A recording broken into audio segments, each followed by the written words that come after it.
2026-এর বিধানসভা নির্বাচনের আগে আজ সর্বদলীয় বৈঠক রয়েছে।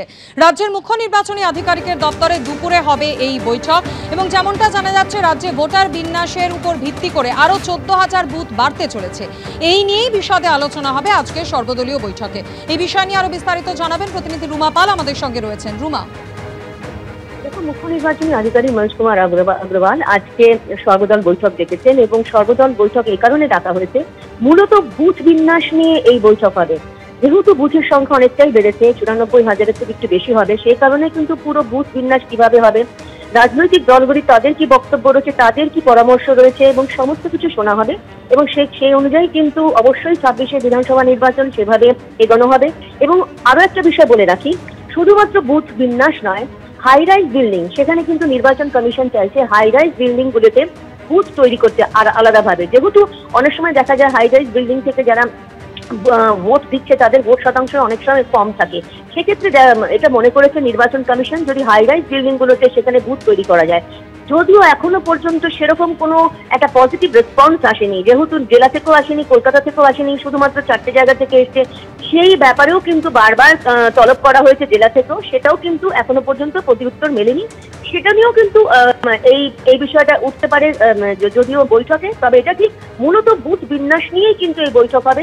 অন্যদিকে জানিয়ে রাখি, পিআরও এবং এইআরও যে যারা কাজ করবেন সেক্ষেত্রে কিন্তু পুরো তাদের শূন্য পদ পূরণ হয়েছে কিনা সেই ব্যাপারে কিন্তু আজকে সিইও একদম আজকের মধ্যেই কিন্তু নির্বাচন কমিশনে সেই একটা কমপ্লায়েন্স রিপোর্ট পাঠাবে। অর্থাৎ বুঝতে পারছো, যেহেতু একদম অগস্টের শেষের দিকে এবং এসআইআর নিয়ে নির্বাচন কমিশন তৎপর রয়েছে, কবে শুরু হবে সেটা যদিও আনুষ্ঠানিকভাবে ঘোষণা করা হয়নি, তার আগে কিন্তু সমস্ত বিষয়গুলো কিন্তু নির্বাচন কমিশন একেবারে সমস্ত পলিটিক্যাল পার্টিদের সঙ্গে কথা বলে সমস্ত ঠিক করে নিতে চাইছে। এবং যেহেতু বুথ বিন্যাস, বুথ বাড়ছে এবং একটা বুথে 1200-র বেশি ভোটার হবে না।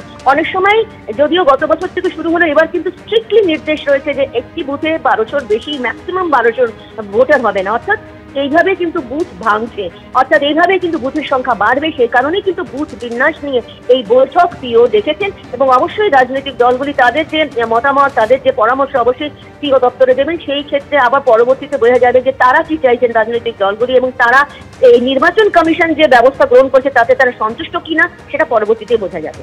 ধন্যবাদ রুমা। প্রথমে বচসা, তারপর গলার নলি কেটে খুন। হাওড়ার লিলুয়ার পটুয়াপাড়ায় বচসার জেরে খুন করা হয়েছে।